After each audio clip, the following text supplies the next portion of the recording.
ஒரே ஒரு 5 லிட்டர் இதய மந்த்ரா கடல் எண்ணெய் பேக் ஒரு மாசம் முழுசுக்கும் அத்தனை சமையல முடிச்சு விடலாம். இதய மந்த்ரா.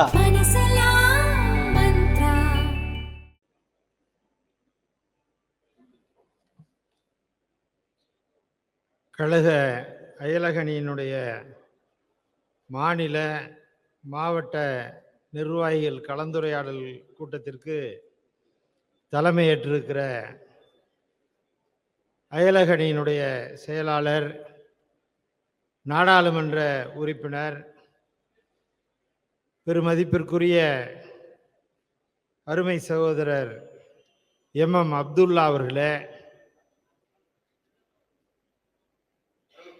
இந்த அணியினுடைய கலந்துரையாடல் கூட்டத்திலே இறுதியிலே பல்வேறு ஆலோசனைகள், கருத்துரைகள் வழங்கி பேருரையாற்ற வருகின்றிருக்கிற கழகத்தினுடைய துணை பொதுச் செயலாளர், நாடாளுமன்ற மாநிலங்களவை கழக குழு தலைவர், போற்றுதலுக்குரிய அருமை அண்ணன் திருச்சி சிவா அவர்களே, வருகை தந்திருக்கிற அனைவரையும் வரவேற்று உரையாற்றி இருக்கிற அயலகணியினுடைய துணை செயலாளர் சகோதரி திருமதி உமாராணி அவர்களே, முன்னிலை வகிக்கிற அயலகணியினுடைய தலைவர் மரியாதைக்குரிய டாக்டர் கலாநிதி வீராசாமி MP அவர்களே, சேலம் கிழக்கு மாவட்ட திராவிட முன்னேற்ற கழகத்தினுடைய செயலாளர், மாநிலங்களவை உறுப்பினர் அருமை அண்ணன் SR சிவலிங்கம் அவர்களே,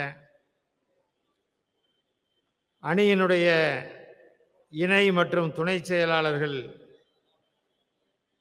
வழக்கறிஞர் கன்னிகை ஸ்டாலின் அவர்களே, குமரி பாபு வினிபிரட் அவர்களே, விஜயன் ராமகிருஷ்ணன் அவர்களே, வழக்கறிஞர் பரிதி இளம் சுருதி அவர்களே, சேகர் மனோகரன் அவர்களே, முத்துவேல் ராமசாமி அவர்களே, வருகை தந்திருக்கிற இந்த அணியினுடைய மாவட்ட தலைவர்களே, துணைத் தலைவர்களே, மாவட்ட அமைப்பாளர்களே, துணை அமைப்பாளர்களே, மாநகர அமைப்பாளர்களே, துணை அமைப்பாளர்களே, உங்கள் அத்தனை பேருக்கும் பணிவான வணக்கத்தினை தெரிவித்துக் கொள்கிறேன். இங்கே கழக அயலக அணியினுடைய கலந்துரையாடல் கூட்டம். இந்த கூட்டத்திலே கழகத்தினுடைய துணை பொதுச் செயலாளர் அருமை அண்ணன் நாடாளுமன்ற மாநிலங்களவை கழக குழு தலைவர் இங்கே உரையாற்ற இருக்கிறார்கள்.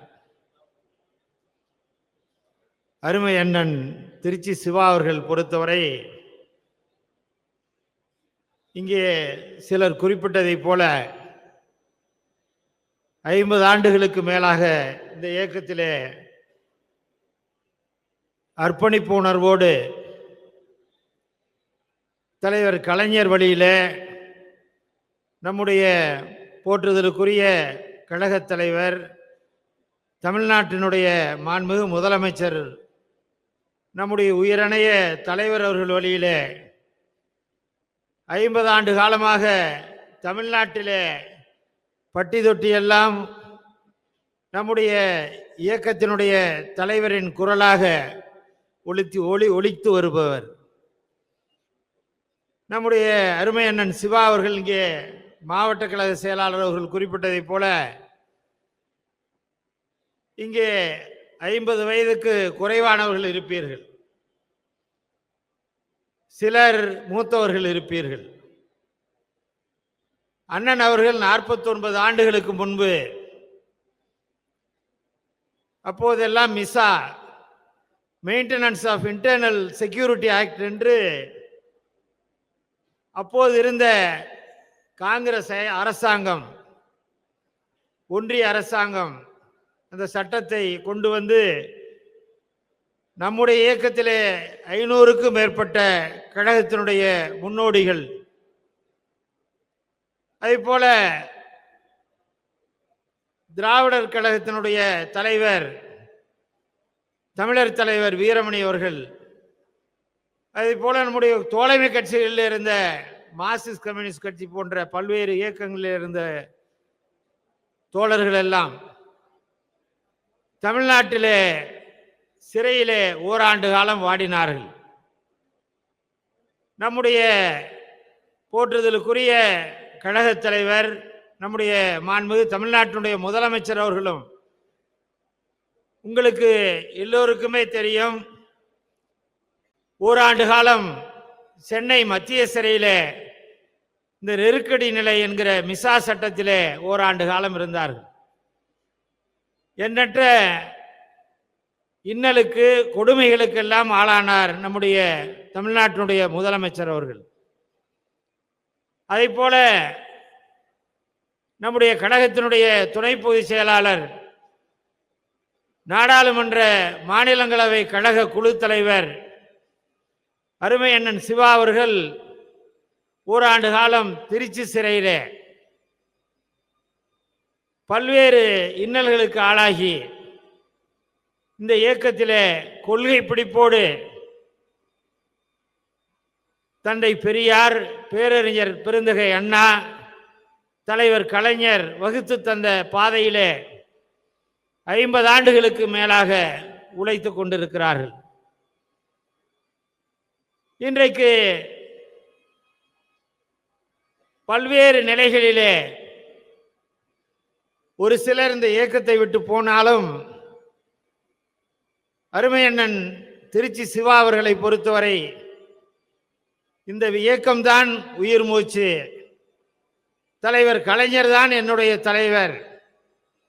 தொடர்ந்து நம்முடைய கழக தலைவர் மாண்புமிகு தமிழ்நாட்டினுடைய முதலமைச்சர் அவர்கள்தான் என்னுடைய வழிகாட்டி, என்னுடைய தலைவர் என்கிற அந்த உணர்வோடு இன்றைக்கு தமிழ்நாட்டிலே நம்முடைய தலைவர் அவர்களுடைய குரலாக எல்லா மாவட்டங்களிலும் இயக்க கருத்துக்களை கண்ணியத்தோடு பண்பாக எடுத்து வைக்கிற ஆற்றல் பெற்றவர் அருமை அண்ணன் திருச்சி சிவா அவர்கள். அவர்கள் இன்றைக்கு இங்கே உரையாற்றுகிறார்கள். இங்கே நம்முடைய அயலக அணியினுடைய தலைவர் டாக்டர் கலாநிதி வீராசாமி அவர்களுடைய தந்தை அண்ணன் ஆற்காட்டார் அவர்களும் ஓராண்டு காலம் மிசா நெருக்கடி நிலையில சிறையிலே இருந்தவர். அவரும் நம்முடைய போற்றுதலுக்குரிய கழக தலைவர் அவர்களோடு சிறையிலே இருந்தவர். இந்த இயக்கத்திலே உழைத்து, இந்த இயக்கத்திற்கு தியாகம் செய்து இன்றைக்கு இந்த இயக்கத்திலே தலைவருக்கு துணையாக இருந்து வழிநடத்தக்கூடிய ஒரு துணை பொதுச் செயலாளராக நம்முடைய அருமை அண்ணன் திருச்சி சிவா அவர்கள் விளங்கி கொண்டிருக்கிறார்கள். இங்கே குறிப்பிட்டதை போல மாணவர் அணியில, இளைஞர் அணியில மாநில துணை செயலாளராக நம்முடைய கழக தலைவர் அவர்களால் மாணவர் அணியில மாநில செயலாளராக, கழகத்தினுடைய கொள்கை பரப்பு செயலாளராக, கழகத்தினுடைய துணை பொதுச் செயலாளராக தொடர்ந்து இந்த இயக்கத்திலே பணியாற்றி வரக்கூடிய அருமை அண்ணன் திருச்சி சிவா அவர்கள் இங்கே இருக்கிற நம்முடைய அயலக அணியில இருக்கக்கூடியவர்களுக்கெல்லாம் எண்ணி பார்க்கக்கூடிய வகையில் ஒரு ரோல் மாடல் என்கிற வகையில் தலைவர் அவர்களோடு தொடர்ந்து பயணித்துக் கொண்டிருக்கிறார்கள். நாடாளுமன்றத்தில் உரையாற்றுகிற போது எதிர்கட்சியில இருக்கக்கூடியவர்கள், மாற்று இயக்கங்களில் இருக்கக்கூடியவர்கள் எல்லாம் பாராட்டுகிற வகையில் அவருடைய உரை அமைந்திருப்பதை நீங்களே பார்த்திருக்கிறீர்கள். இன்றைக்கு மொழி காக்கிற அந்த உணர்வோடு சமூக நீதி, கூட்டாட்சி உரிமைகளை நாடாளுமன்றத்தில் நம்முடைய இயக்கத்தினுடைய கொள்கைகளை அழுத்தம் திருத்தமாக எடுத்துரைக்கிற ஆற்றலை பெற்றவர் அருமை அண்ணன் திருச்சி சிவா அவர்கள். இதுவரை ஏறத்தாழ 600க்கு மேற்பட்ட நாடாளுமன்ற விவாதங்களிலே கலந்து கொண்டு உரையாற்றி இருக்கிறார். சுமார் 1000 வினாக்களை எழுப்பி நாடாளுமன்றத்திலே தன்னுடைய குரலை எழுப்பி இருக்கிறார். 9 தனிநபர் மசோதாக்களை கொண்டு வந்திருக்கிறார். இவ்வளவு சிறப்பு வாய்ந்த நம்முடைய கழகத்தினுடைய துணை பொதுச் செயலாளர் இன்றைக்கு இந்த அணிக்கு கிடைத்திருக்கிறார். பல்வேறு கருத்துக்களை எல்லாம் எடுத்துரைக்க இருக்கிறார்கள். அதே போல நம்முடைய அணியினுடைய தலைவர் டாக்டர் கலாநிதி வீராசாமி அவர்களும் உக்ரைன் போரிலே பாதிக்கப்பட்ட தமிழர்களை எல்லாம் மீட்பதிலே அவரும் துணை நின்றிருக்கிறார். அதே போல நம்முடைய அணியினுடைய செயலாளர் நம்முடைய நாடாளுமன்ற உறுப்பினர்